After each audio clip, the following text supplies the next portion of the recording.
Good. How are you? Good. I think we are live. I'm just checking. Um, it's so good to see you. It's good to see Um, you. thanks. So you offered to you told me to do a sharing. Actually, centering. Maybe you could share first though and tell us a little bit about yourself and then do a kind of centering practice for us. Would that be okay? Yeah, that's great. So I'm Kelley Palmer. I live in Charlotte, North Carolina. I'm a yoga teacher, meditation teacher, and a writer. I also work for Accessible Yoga, and I am Black, as you can see, queer, and I have two children, Palmer and Duke, and we live here in Charlotte, North Carolina. Yeah. How old are they again? How old are they? Palmer is 6 years old, and Duke is 4 years old. That's so So, cute. yeah, and they both currently identify as boys, male children. So, yeah, two brothers. And so we can go into the grounding Sure. exercises. Thanks. If everybody, wherever you're seated, if you feel comfortable to close your eyes or drop your gaze, and we'll put our hands onto our knees, palms down. And on an inhale, make length in the spine. And then we'll sigh that breath out of the mouth. We'll do that two more times. A deep inhale that lengthens the spine and makes space in the abdomen for air, fills up the belly, and then we'll sigh that out. One last. Really inhale, fill up the belly, but also expand the chest, opening the heart. Lift the chin and sigh that out. We could bring the hands into the body, so right hand into the chest, left hand into the torso and belly area. Setting an intention for ourselves in this time together as we talk about parenting mindfully in the middle of this pandemic. What is it that you'd like to take away from this? And then also, what is it that you would want to contribute to the space that Jivana has cultivated for us to connect? Pull that intention in and then take one last cleansing breath, a full inhale that expands your chest and your belly. Feel that movement with your hands and then sigh it out. And when you're ready, you can open your eyes and come back. Okay. Thank you. No, thank you. Um, Before we start, though, I just want to thank you for everything you helped me with, by the way. So you mentioned you work for Accessible Yoga. So it's just been amazing having your support personally on basically our marketing and communications, lots of other ways too. So thank you. I love working for the organization. It aligns in a lot of the ways around why I even decided to become a teacher. I really saw that in the city where I live, and now I see globally there is a shift that excludes people, and I just wanted to be able to hold spaces that were available to anyone. And so it feels good to work for an organization that has that same mission and vision. So thank you. Yeah. Thanks, Kelly. So, and I want to say also, I love this topic because I'm a parent. My kids are older. My son Charlie is 18. My daughter Violet is 14. And I'm happy to share a little bit about them today and how the journey I've been on, which has been exhausting, um, but very educational. That doesn't give me a lot of hope because I'm much further at the beginning of this than you are. Yeah, I'm sorry. How old are Charlie and Violet again? They're 18 and 14. Oh, yeah. Yeah. And I was lucky because my husband and I adopted them both at birth and open adoptions, meaning that we knew their birth parents and then parents chose us as the adoptive parents. But I've been the stay-at-home dad actually with both kids from when they were 1 or 2 days old. So I kind of know, I think a lot of men don't have that experience, about being home with infants and newborn babies and raising children. But yeah, I have some experience. And my kids both have challenges actually, so I can talk about that more later too. Right. But I love this topic. I just want to say I actually almost wrote a book about this too. Like I'm really kind of obsessed with the idea of using the yoga teachings as parents, not so much like how to train the kids with yoga, which is what most people talk about, like how to get your kids to do yoga, but more like for us, because parenting, for me, it was so, I don't know, the words aren't even there. Like, it was so intense and demanded so much of me that it was where my practice really showed up, in good and bad ways. Like, how was I practicing? Was I able to care for myself? Was I like in alignment with what I thought I was doing? You know what I mean? Like, was I behaving in a way that was aligned with the teachings that I was sharing and talking about? So it's been the biggest learning experience of my life. Yeah. I mean, I often say, like, I have a hashtag that motherhood is the practice. So, like, parenting is the practice, and as far as I'm concerned, because when I'm looking at, even if you just take the yamas and the niyamas and you decided as a parent to stick with those and like let those be the guiding force for how you parent, there's a lot of things that we're socialized to normalize as parents and to do as parents that aren't even in alignment with the yamas and the niyamas. And that's such a small part of our practice. But in every way, I learn the most about myself when I'm engaged with my children. Yeah. They are teachers to me. They teach me a lot about myself and the world, because we're really like, the minute we're born, we're being socialized to be disconnected from our humanity and like our true self. And children are so connected that they point out the places where you're like, where you've closed your mind in that way. Like, even just in their creativity, they're so open to possibilities. And we're, as grownups, we're like, nope, it has to do this way, has to work this way. We got to spell it this way, write it this way, do all the things this way. And I feel very grateful, but often overwhelmed, because I have two very different people who have very strong ways of letting me know that I'm not in alignment. And I'm grateful, but it also is very hard. The word I have for parenting is numinous. It's a word that someone told me when I was like 36 weeks pregnant. And it basically, the definition of numinous is that it's this all-encompassing, expansive, beautiful, completely terrifying, and utterly overwhelming experience. And that is parenting. From moment one to moment done, it's just... Done. Yeah. I'm a grown up. I'm 39 years old, and I'm sure that sometimes my mom hangs up the phone with me like, just because you're so invested in this other person's life and their success and their happiness, and also you have your own healing work still to do. So you're, in some ways, can be damaging their happiness and success, and it's a big process of parenting. And so I feel grateful that I've not been a parent and not had a yoga practice. I had a yoga practice before I was a parent, and I've actually been a teacher the whole time that I've been a parent. I was in teacher training 1 week before I gave birth to my oldest son, was the first weekend of my teacher training. So yoga has always been a part of how I'm parenting, and it's a practice. So I'm not getting it right all the time. I'm just committed to the practice, the same as meditation or the mat or whatever. I'm just committed to the practice.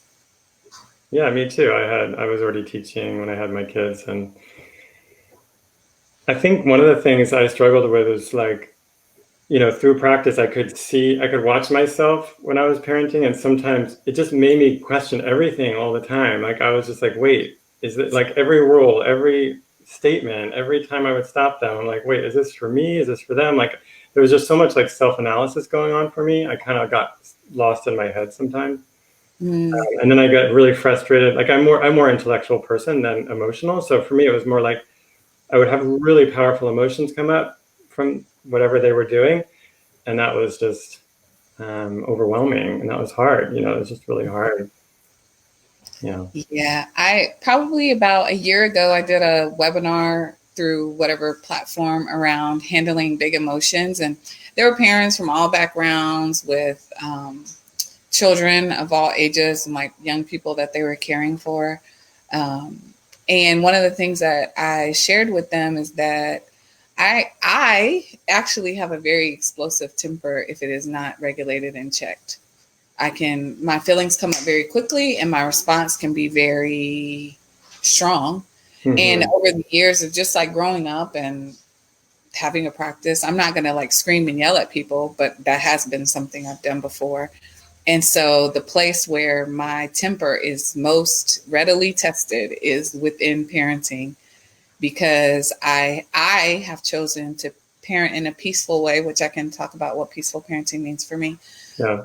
And that means that my children, they like to push back around what feels important to them. And I want to honor what feels important to them, but I also want to honor what's important to me. And it just makes this big pot where I truly have to be in my practice or I'm going to yell. And what my oldest son will tell me if I yell is that is not peaceful parenting at all. I thought you were peace-filled, mama. And that it's hard to take from a 5-year-old or a 6-year-old reminding you, that you have a whole blog about peaceful parenting. And in this moment, you're not performing, acting, interacting peacefully. So it's difficult. Yeah. Oh, yeah. They're good at that. Right. And they know exactly where you're, not aligned. That's what I'm saying. Like, you can't hide it from them. Right. Right. So what is peaceful parenting? You're going to tell us? So some people will talk about peaceful parenting as if like it's a new thing that just like popped on the scene for this particular generation. I am a person who was parented through the 80s and 90s. And for the most part, I was parented from a peaceful place. For me, peaceful parenting means that I'm never using violence to control or manipulate my children. So I don't spank. I don't use my body to control their bodies in any way. Now, that doesn't mean that I allow them to just like run in the street or hit me, but I am committed to a practice of talking with them about the choices that I'm making for them, and talking to them about the choices that they're making with their body, which requires a lot more work than hitting, because a lot of us, I personally wasn't raised being spanked, but I did grow up in a house where someone else was being spanked. And I remember as a kid, people chastising my mother about not spanking me because I had a lot of opinions and words. I'm still the same as a grown up. And there is a belief about a lot of people, and it can be particularly true in the community I belong to, Black community, that children should be seen and not heard. And so my mom just was really committed to talking to us about how we felt and what it is we would want. And she still would make the decision that I guess was best in her perception, but just the space to know that I have a voice and that I'm going to be advocated for put me in a space to want to parent from that place. And so peaceful parenting looks like not using violence, not being manipulative, respecting the agency of my children. But it also looks like centering my own needs in a way where I'm not sacrificing myself. So when I'm parenting from a place where I feel grounded and fortified and not like I've given up everything about myself for them. I have navigated that space before. I think it's hard not to, but I'm committed to the practice of like, I need rest, so y'all got to go to bed, or I need a break, so y'all got to be quiet for an hour, and trying to cultivate it in a way where it's not so oppressive. I want them to know that what they feel is important at 4 and 6 years old is important, and it'll be honored, and like their voice will be honored. Their body is their body. And in that way, I feel like it teaches them to honor those particular things when they're dealing with others. That's great. I mean, I think I always feel like it when they like punch each other in the face, but there's a lot of ways that children learn how to be grownups, and the main one is by watching the other grownups around them. And so a lot of that practice of peaceful parenting is about like how you were saying, people think about the practice of like, let us teach the children how to do yoga and meditate so then they'll be better listeners. And my own reality is I just make sure that my children see me living the way that I would want them to interact. And sometimes that means talking about it. But in terms of like meditation or practicing yoga, my children only do it because for them, it's like a thing you do. That's what you do. Like, you feel upset. I've seen my mom be upset and she goes to meditate. So now I'm upset. I'm also going to lean into meditation and I'm not forcing them to practice. I never have. I actually sometimes wish I could lock them out of the room where I practice, but Yeah. yeah. I tried every variation of that. Right. I did. I tried just modeling it. I tried forcing practice on them, honestly, like trying to manipulate them to do the yoga with me. And eventually, I mean, part of it, I have to be honest, is, you know, my kids, like I mentioned, especially my daughter has major emotional challenges and drug addiction. And so I think, you know, I just want to say, like, for people who parent kids who have disabilities of any kind, it's kind of a whole nother level of confusion and challenge, and opportunity. But, you know, I think I don't know. I guess I would just say that it's so different according to your kids, like who they are and the way they respond and what they need. Yeah. And I feel like peaceful parenting, I think works for all kids, but sometimes like my daughter would get violent with me no matter what. Like, even though I never modeled violence, that's where she would go, because she has like major depression and anxiety that would force her into that like kind of intense trauma place, which, you know, she's still working on that. And that's going to be her lifelong struggle. So Right. a big piece of what I mean, and this just coming from a parent of teenagers, is actually realizing how little impact I really have in my children's life. And that it just makes me look back on the time that I was so involved in every little detail, thinking how important it was, realizing that, and sacrificing myself, realizing really what I needed to be taking care of myself, modeling more, and not being so caught up in their behavior as some kind of reflection of me. And I think that's where I got stuck. And I think so many parents do, like, through embarrassment. If my daughter would act out, that would be embarrassing for me. And it still is, but I've had to really let go of that attachment to like how she is and who she is and her success or failure in life. It's just not much based on me. She has like her own trauma stuff, her own karma and genetics, especially being adopted. Like, I don't, you know, she's got a bunch of stuff that's really for her. So I like what you said about when you talked about your kids as people.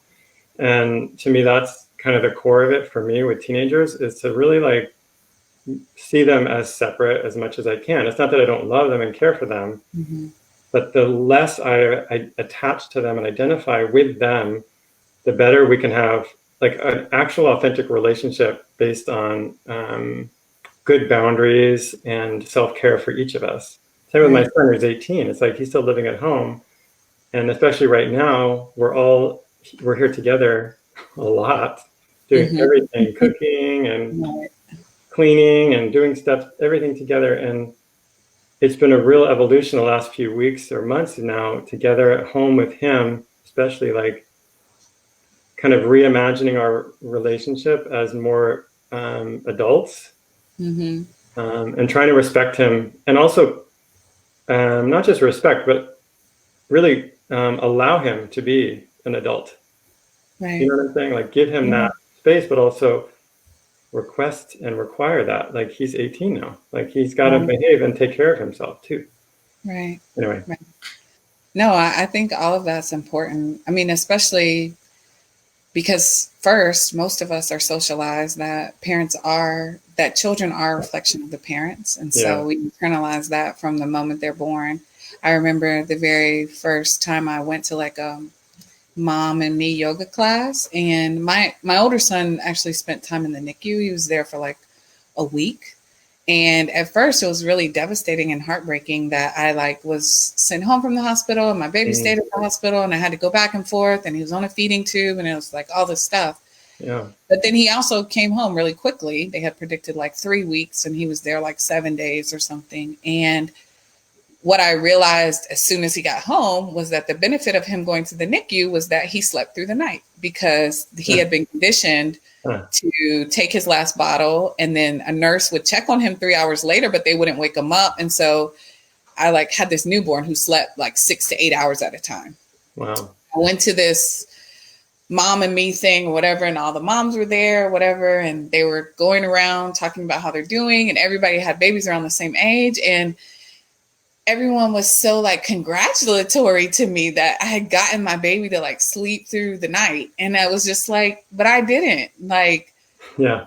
he went through this particular thing that was difficult and it Yeah. conditioned him to sleep through the night, which I'm grateful for. And it's really hard because I'm engorged and I have to wake up anyway and still pump breast milk and Mm. like, Mm. and his behavior isn't a reflection of me. It's not that I'm Right. doing things better or more right than you. It's that this is a person who had an experience. And as a result of that experience, this is how he is showing up. But that could shift at any time. And I could be right in the same boat as you all. And it's like little moments like that that still come up in parenting where I just feel like most people are doing their best. And our best only increases when we take really good care of ourselves as the caregivers and the parents and set an intention that we're connected to.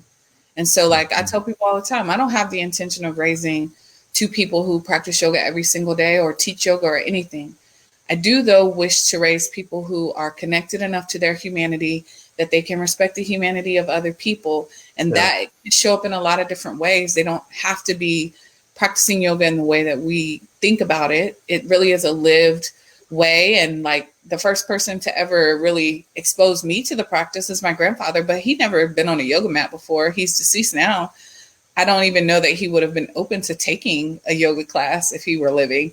But he's the Mm. first person to teach me about like non-attachment of like just do a thing because it feels important to you and don't be worried about how it turns out in the end. Right. And to me, that's how parenting is too, of like, Yeah. I have the intention of making sure that you're nourished with this meal. If you don't want to eat this meal, it is not the end of everything. Like my mom used to say, you won't die from missing dinner one time. Go to bed. Like I set an intention of making you this great food. If you don't Yeah. eat it, it's not because you're a bad child or because I'm not a good parent. Like you didn't want this asparagus or whatever it is I made. And that's fine. You're allowed to have your feelings about it. I personally, as a parent, am not going to make a whole nother meal, but people got to navigate the ways that work in their house. Yeah. I just also am not, I think like the practice of non-attachment speaks a lot to what you were saying around like they're being influenced and impacted by so many things. And depending on your spiritual belief or practice, like I don't actually believe that this lifetime is my singular lifetime. So it's also not my children's singular lifetime. I Mm-hmm. don't know what they're coming here with. And I also don't Yeah. know who they'll be in the long run. I just want to hold a space where they know that they're safe from harm, from physical and emotional harm. They can be open and honest and be their whole self with me and not have to hide who they are or how they want to show up in the world. And also, I want them to be connected to the fact that their actions impact others. And so being intentional about their actions. Right. And they can get that at a really young age. And then they could also like drift away from it and come back to it at a later time. Right. I mean, I actually, my grandmother taught me yoga when I was a small child. Mm-hmm. And then I came back to it after I graduated college. And, it was something that was always in my mind. Like I knew that was there for me. And obviously it has transformed my life. I mean, that's the focus of my life. And I think that being exposed to it as a young child was a huge piece of that. And so I feel like, I don't feel like kids need to be forced to practice, but they can be exposed to it, taught enough of it just so they know what yoga is. They know what some of the tools are. So they just have them in their minds. So later, whenever they need them, when they need self-regulation and they're ready to take that leap, yoga's there for them. I wanted to just read some of the comments. I haven't really been reading it because I was too engaged in what you were saying. Amelia was saying, parenting is the ultimate practice what you preach moment. It definitely is. Teresa said, yoga taught me to be gentle with myself, and that translated to my parenting. Mm-hmm. And let's see, Hope says, such a challenge to find that balance between our own needs and that of our children. Mm-hmm. So something I often say, my mom, she hates it. So if she sees it, she'll be mad. But I often say that whatever's best for me is what's best for my children. And I don't mean it from like a space of like, I'm going to do whatever I want and they just have to deal with it. But I mean, like, if I get the amount of rest that I need, if I've eaten 3 meals today and drink water and moved in a way that resonates with my body, if I have done the things that ground me and talked to a friend and had time to myself, then I can show up as the best possible version of mom that they know and that is what's best for them. And that goes around like the ways we set boundaries with other people, the relationships that we decide to be in as parents. Like our children are observing and witnessing all of it. And even though they may choose a different way of living, that story of whatever it is you normalized or excused or did yourself, that will still be with them always as a possibility. And I just want the possibilities for my children to be grounded in truth and love. Hmm. And that's not to say that I get it right all the time, because I don't, but Yeah. I'm quick to tell my children that they are frustrating me. Um, it is one of my main tools around not yelling, is to say like, I'm getting really frustrated right now. And sometimes they know that like, okay, frustration is like one stop closer to her being mad, and that'll like self-regulate. But also it's like, when we were talking about it before the call started, I think that part of peaceful parenting that can be the hardest for people is being honest with our children about our own humanity. And like what feels scary and challenging and hard for us. We kind of like make this perception that as parents, like I have it all together and like I have the answers. Like, it's okay if you're scared, but as the parent, I'm not scared and I can figure it out. Don't worry, I'll fix it. I'll take care of you. I'll do whatever. And that creates a false narrative that's not real. It teaches your children that at some point in their life, they're supposed to have it all together and have all the answers. And it's just not true. I remember the first night I was a mother, like with a physical baby in my arms, and just being like, oh God, like, I'm not good at doing my taxes on time. Like, there's so many things that I still haven't managed. And now I'm responsible for this other person. And I just try to be honest with my children. I just want to echo what you just said, because you just said, I think there's an important differentiation. You said like, we don't have to like tell the kids that we have it all under control. Like right now, like we're talking about parenting in uncertain times. Like during the pandemic, we don't have to like tell them, oh, you know, we understand what's going on. We're not afraid, all that. We don't lie. But what we do need to do is just tell them we love them no matter what. Like, I feel like that is all that really matters. If they feel like that's solid, that relationship with us is solid, that there's a channel that's always open for communication. Right. And I mean, with teenagers especially, like, I love you. I'm here for you when you want to talk to me. And that's all I can do right now. Like, I'm not going to like fix your life. Like that's the leap that I think we do when they're little. We want to solve all the problems, tell them we know all the answers. And then as they grow into teenagers, we keep that same attitude and drive each other crazy. Right. As they're becoming adults, we're trying to fix them and make them like us, the way we want them to be. And I don't think that's what is demanded of parents. What's demanded is like a solid, loving person who's always here for you no matter what. Right. Like, I'm here for you. I think too, just a step beyond that is like being honest with your children.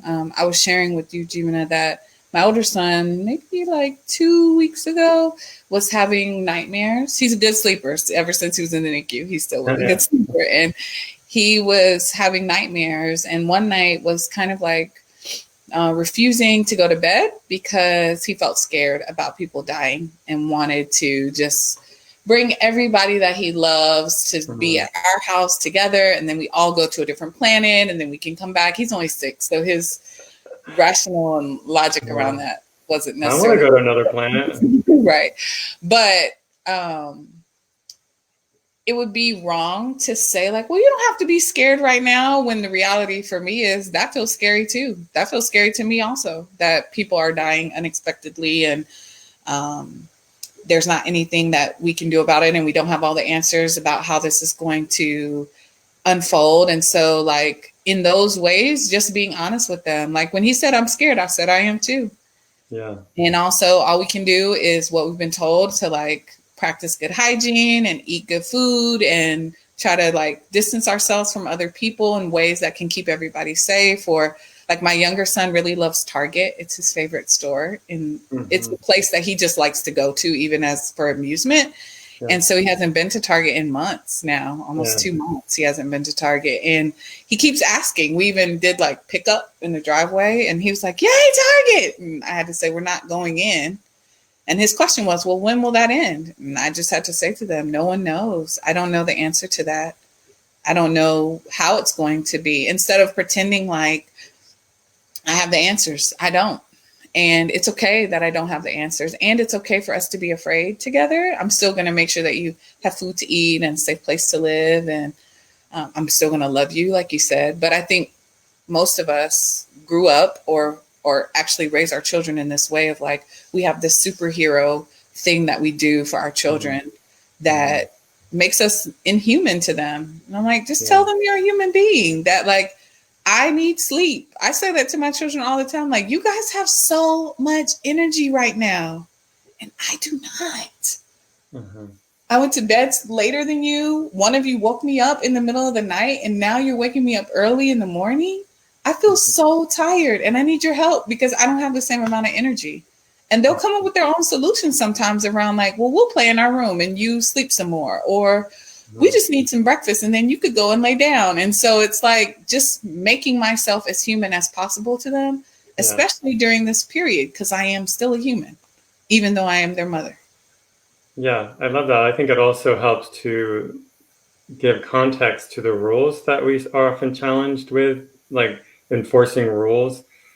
Like, I think if you explain to kids, like, I mean, I don't have little kids right now, but I would think like it'd be hard to have them out in public, like knowing you have to wear a mask, you got to wash your hands, like don't be close to people. Like, how do you explain that to a kid unless you share your own fear? Like, and say like, I'm worried about you getting sick. I don't want you to get this virus. That's why I'm having you do this. Not just because I'm mean and controlling, and I want you to be doing what I want. Right. Right. Yeah, I think that's important. I mean, my parents live here in the same city as me, and my brother also. And my brother lives alone. He has a dog. My parents live together, and they are, practicing social distancing. But my mom is also used to seeing my children like maybe once a week, every other week. She's a main babysitter support for me also when I'm traveling to teach. And we've gone twice, myself, my partner, and the two boys, over to her house. And we've just like stayed in the driveway, and she stayed on the porch, and we just like talked to her from a distance. And then we did the same thing with my brother, which was awkward. But I had to say to my children before, like, Grandma or Gigi and Grandpa are in the range where they're more at risk for this than you are. They're not really, while I've seen that children have been suffering with this. Also, they're thriving children without any physical ailments or anything. And your grandpa has diabetes and heart disease, and he's over 66. And your grandma's over 66 with heart disease. We can't, which they both know what heart disease and diabetes are because we've had conversations about it before in relation to my parents' health. But that makes it more dangerous for them. So you can't touch them. You can only talk to them from the driveway. And their solution was, well, let's wear costumes because that'll be cool for them to see us in costumes since we can't interact. And so I just, one of the things that I would say is really important is for people to be having honest conversations with their children about what is happening and what it means, and be prepared to hold space for their big feelings and emotions. I had a friend share with me yesterday that where we live, school is gone for the rest of the year, as I assume it is in most places. And her son is the only child. And he was heavily in grief around not having anyone to interact with that is in his same age range on an ongoing basis. And what that meant for her. Yeah. She was saying like she had a lot of guilt around like she doesn't have another child and there's not a real solution to get him a playmate during this time period. Yeah. And her sharing like there wasn't really anything for me to do but to sit with him and listen to him be upset, instead of like we're talking about going into this place of like needing to fix it or come up with a solution. It's like they're whole people who have to navigate this along with whatever life is like after this, with and without us. And so we can step back a little bit from trying to fix it all the time. Yeah. Yeah. So there's some other comments. A lot from trying to fix it. You what? We can step back a lot. Yeah, we can step a lot back from trying to fix it. Someone thanked me for sharing that helps their parenting. That was Lisa. And Hope said yoga has been so helpful for my own self-regulation and for my children. Tanisha said the solution is usually annoying YouTube videos. That is a good That solution. is a good solution. And Linda was saying, I've had a hard time at the beginning of the virus with my 16-year-old wanting to hang out with his friends. Mm. And then Hope said, moms are human too. But with Linda, I'm curious what you did, Linda, because, you know, my daughter is actually at a rehabilitation facility right now for her addiction. She's been there for 3 months. She's been in and out of rehab for 2 years, actually, since she was 12, Mm. which has really been challenging. But I'm actually really relieved that she's there right now, because she would be going out no matter what. I couldn't stop her. She was using a lot of drugs and socializing with people that were dangerous. And so I feel relieved that, you know, we had figured out a plan before the pandemic started, and she had started in a program where she's actually safe. She's with her peers. She's actually in a better place, like, than most teenagers right now.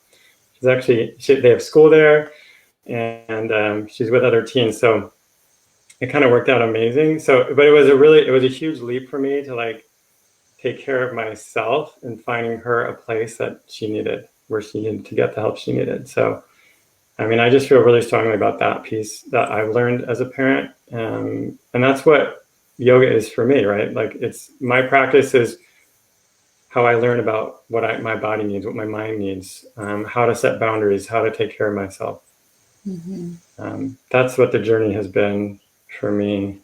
Yeah. Um, And and I I, think one of the things that's hard for people to think about or realize is that we don't control the lives of other people, including our children. And so no matter how like manipulative and how good you are with all the different baby and child techniques, they're still having their own experience. And all we can do is provide a safe container for that experience, and set appropriate boundaries. yeah, So, like, I have small children, and so some of the things you're navigating are not things that I've had to navigate. And yeah, I hope that I don't have to navigate. And also, yeah, I don't control whether or not that becomes a part of their journey. And that part feels really hard and scary and overwhelming, as I'm sure you still feel that way about Charlie and Violet. They're like still growing and developing. I have to be, that's the place where I have to take care of myself and yeah, realize that like they are watching me, but also like I am divorced from their father and they travel to his house. I don't control what happens when they're there, what's being said there. I can set boundaries around it, but that's a relationship that they're cultivating and navigating on their own terms, just like I am. And um, that's the same for like children who go to school or children who spend time with a babysitter. Like all of these different places are influencing and teaching them and informing them and socializing them. And I, I definitely think that we as parents believe the lie that if we do everything right in a certain way at the perfect school with the best tutors and feed them the best foods and all yeah, these other things, that they'll just turn out so perfectly. And if they don't turn out perfectly, then we failed. And it's yeah, like, think about yourself and think about the expectations that your parents probably had. And yeah, that's what I have to do to myself sometimes. I'm like, my parents had particular expectations for the life that they wanted me to have. My life does not look anything like the life that they probably would have selected for me. And I'm happy. So knowing that like my yeah, children and their human experience can take some of the things that I've shared with them, but also things other people around them have shared with them and build a life that makes them happy. yeah. Yeah, it seems like the skills children need aren't necessarily the ones we're teaching them. You know, they they, they really need to learn to be resilient and independent, and have an inner strength and inner connection. And I feel like we don't spend a lot of time on that. We Mm. worry a lot about performance and physical health and things we can see from the outside and judge and monitor as parents, rather than kind of an internal life. Because the fact is, I mean, sure, you're with them for 18 years or something, but then they're on their own pretty much. So Yeah. I think we need to really focus on that. At least that's what it is for me with teenagers, is really focusing on that. I feel like both my kids will be very successful adults, even though they're both actually having big challenges. Um, I I had big challenges. Like I came out, well, I knew I was gay when I was 13, and like I, felt really confused and overwhelmed by that. But in the end, and I was suffering because of it, and I thought that was the end of my life, but actually it was the best thing that ever happened to me. So it's like, I think what I needed was just to feel connected, and my parents gave me that. Like I felt I was loved, and that's really what I needed from them as I became an adult. Right. And for them to let go a little bit, which they did. Um, so any other advice for us right now, though, with this, with the pandemic? Any other? I mean, the main things I would say are to make sure that you're taking really good care of yourself as a parent or Yeah. caregiver, whatever that means. But like, you take meds, take your meds. You need to go for walks, go for walks. I think that the way that we were living before wasn't sustainable. And so while there are people who are truly suffering, they don't have resources because of this pandemic, or the lack of resources is more apparent. People have been calling this like a great magnifier. Yeah. I think that a lot of us are so socialized to the life that we had before that we are like trying to work full time, parent full time, Mm, homeschool those children full time, yeah. also make all their meals. And it's like, actually, maybe some things need to be released and shifted, and maybe you don't need to work so much. And maybe that has ramifications at the job where you are. But also, this feels like a pivotal time for us to be having conversations with the people we work with and work for, to say, like, actually, that wasn't sustainable, because I do have these people who are depending on me for more than Mhm. just housing and food. They need my care and interaction, and I'm not willing to devalue those connections. So I think we need to be honest with our kids. We need to Yeah. take really good care of ourselves. And also, we need to start cultivating a life that really reflects the importance of the role, and not in a self sacrificing way, but in a way that, like, if you work so much that any time with your children feels like stress and yelling and screaming, there is the space that we can cultivate to say, how do I shift how I'm working? Because surely that's not how you want to engage with your children at this time. Um, and then I am here for cultivating as much joy and fun and Mm, pleasure as possible with and without your children. So it's like, yeah. have fun with them, do dance parties. I made an obstacle course in my driveway with chalk. I just drew different obstacles for them to do. It was really to distract them, because I was on a call with you all, I think, or something. I had a call and I just needed them to like be quiet and play. And so I sat on the porch while they did that. But they had a lot of fun. Yeah. But also, like, I've been very strict about bedtime, because I would like to have time for myself. I would like to have time with my partner. We want to watch movies and do things that we want to do, and not just be watching kids shows or listening to kids bicker Yeah. and argue. And so it's like, take care of yourself, take care of your children, but also think about how can you find some pleasure and joy and fun while this is happening, while you're at home. I know, right? Like a lot of parents right now are being forced to do full-time care for their kids, and prepare and clean up for all the meals, and work and school them, homeschool. Yeah. It's like, that's too much. It just Yeah. seems way too much. And I mean, I feel fortunate to be in a partnership, and there's another adult, so I'm not the only person parenting. But a lot of people are parenting singularly that are used to having at least the support of school or daycare during the day, even if they're during their working hours. Yeah. But also like the support of friends and family and grandparents and babysitters, and that can't show up in the same way. And so I don't know how long this will last, but we have to make a plan that's sustainable. And to me, at the top of the sustainability is parents and caregivers really reevaluating and centering their needs so that they can be fortified. Yes. Yeah, not as depleted. Yeah. Yeah. Thank you so much. All right. No, thank you. I'm glad we got to have this chat. Thank you to everybody who tuned in. Yeah, thanks everyone for comments. And we can put some links to your work on that chat in Facebook, so people Yes. can find out more about you and your Yeah. book. I know you have a book out, right? I have two books out. Good. I have Manifest, which is a book of mantras. It's on Amazon.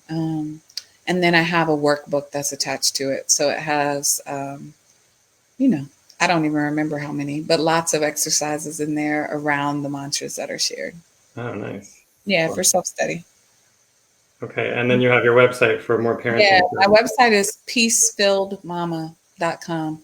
So I have a blog over there and online courses. And here on Facebook, I actually have a group for parents. Mm, It really centers mothers, but anyone's welcome to join the group.